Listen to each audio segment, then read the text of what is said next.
Sebelum tu diorang plan untuk langgar lari mangsa. Lepas tu diorang culik mangsa dan diorang bagi mangsa ni makan makanan yang berisi beracun.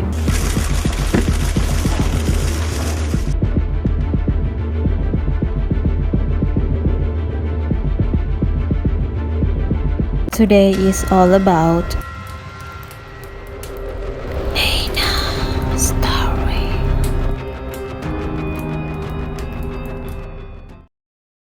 Hey guys, it's me Nina and welcome back to Nina Story. Korang pernah dengar tak ajaran sesat yang bernama Tuhan Harun yang muncul sekitar tahun 2013? Rupa-rupanya banyak gila kes-kes ajaran sesat yang muncul dekat Malaysia sebelum ni. Aku ingatkan cerita pasal Ayah Pen tu dah cukup famous dah. Rupa-rupanya ada lagi.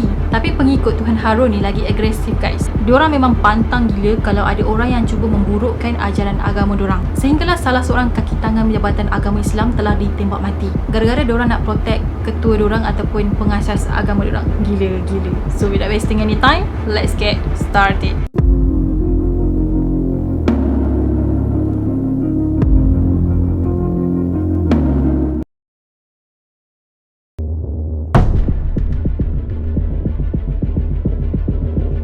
Ajaran Tuhan Harun ni muncul pada tahun 2013 iaitu di sekitar Kuantan, Pahang. Pengasas ajaran ni bernama Harun bin Mat Saad. Dia telah dilahirkan di Raut Pahang pada tahun 1966.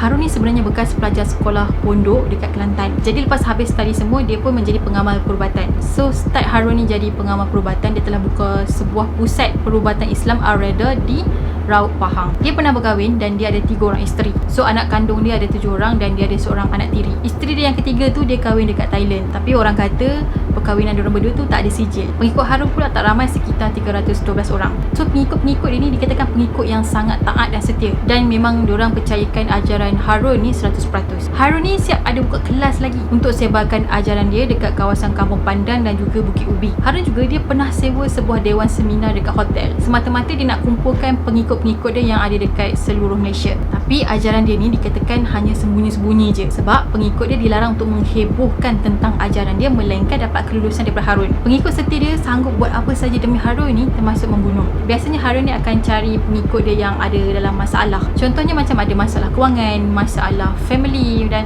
apa-apa masalah lah. Jadi pengikut-pengikut dia ni memang bermasalah. Macam tu. Harun ni siap mengaku kata dia ni Tuhan dan dia ada dokumen bercetak yang mengesahkan kata dia tu adalah Tuhan. Bukan tu je, dia juga pernah mengaku yang dia tu adalah Imam Mahdi. Harun sebenarnya dia benci gila dengan seorang kaki tangan pejabat agama Islam di Pahang, iaitu bernama Ahmad Rafli Abdul Malik. Jadi Rafli ni dulu dia adalah seorang ketua penolong penguatkuasa di Jaib. Sebab itulah Harun ni memang tak suka gila dengan mangsa, sebab mangsa ni selalu kacau aktiviti ajaran sesat dia. Disebabkan Harun ni geram dan dia tahu pengikut dia akan buat apa saja demi dia, dia telah plan satu rancangan yang jahat. So plan tadi tu melibatkan dia dan isteri dia yang ketiga. Pada 10 November pada tahun 2013, lebih kurang pada pukul 1.50 petang, Rafli telah ditembak mati di hadapan rumah dia, iaitu di Bandar Indera Mahkota, Pahang. Masa kejadian tu ada satu kereta ni parking dekat depan rumah dia. Kononnya diorang ni datang nak minta derma. Tapi yang peliknya, nombor plate belakang kereta tu macam dicabut, seolah-olah macam tak nak ada orang tahu nombor plate kereta tu. Jadi pengikut Harun yang CA ni keluar daripada kereta tadi dan dia pun bagilah salam dekat rumah mangsa. Jadi bila mangsa dengar orang bagi salam, dia pun keluar dan buka gate rumah. Mangsa dengan berhemahnya siap jemput lagi pengikut Harun tu untuk masuk ke dalam rumah. Tapi pengikut Harun yang CA ni dia tolak sebab dia kata kejap je dia dekat situ. Tiba-tiba ada seorang lagi yang keluar daripada kereta, iaitu CB. Dia datang dekat dengan mangsa, terus dia tembak sebanyak 3 kali dekat kawasan dada. Anak-anak mangsa tadi memang sempat tengok kejadian tu dan diorang kata ada 2 orang suspek yang terlibat.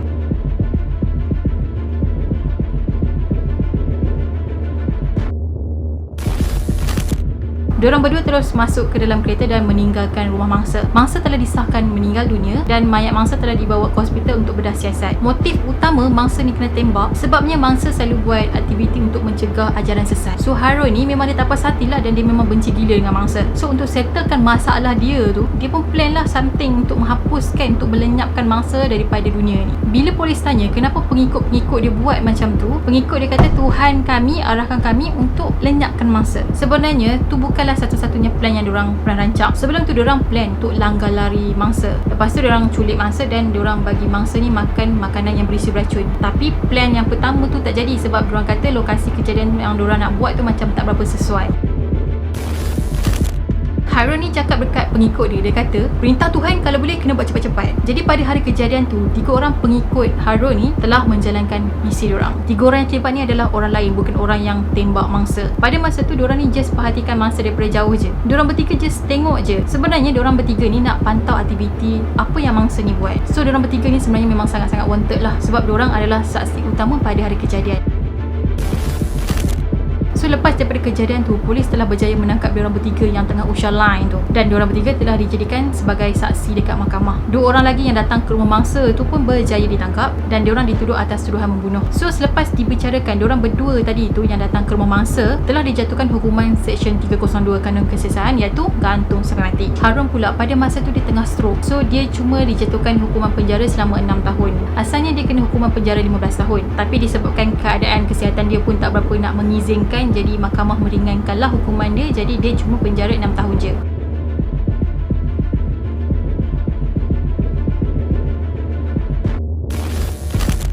Harun ni juga sebenarnya dia ada 4 tuduhan lain, iaitu salah satunya dia telah dituduh atas kesalahan mengumpul duit haram sebanyak 35 juta. Jadi bila dia kena soal siasat dekat mahkamah, dia bukan sekadar dituduh atas kesalahan menyebarkan ajaran yang salah, lepas tu yang mana dia menjadi dalang utama dalam kes pembunuhan, dan dia juga ada kes yang mana dia mengumpulkan duit haram sebanyak 35 juta ringgit dan dikatakan duit haram tu adalah hasil penipuan. Harun, isteri dan juga orang kanan dia terlepas daripada kes ni disebabkan ada keraguan. 2 orang yang tembak tu dia kata Harun lah yang bagi arahan dekat diorang untuk menghapuskan mangsa. Tapi dari segi soal sidik polis, 2 orang suspek ni sebenarnya dia lagi banyak berkomunikasi dengan isteri Harun berbanding Harun. Sebab pada masa tu Harun ni kan dia dah stroke, jadi dia susah nak bercakap, susah nak bergerak. Jadi diorang lagi banyak berkomunikasi dengan isteri ketiga dia. So bila ada keraguan macam ni, susahlah nak tentukan siapa dalang yang sebenar.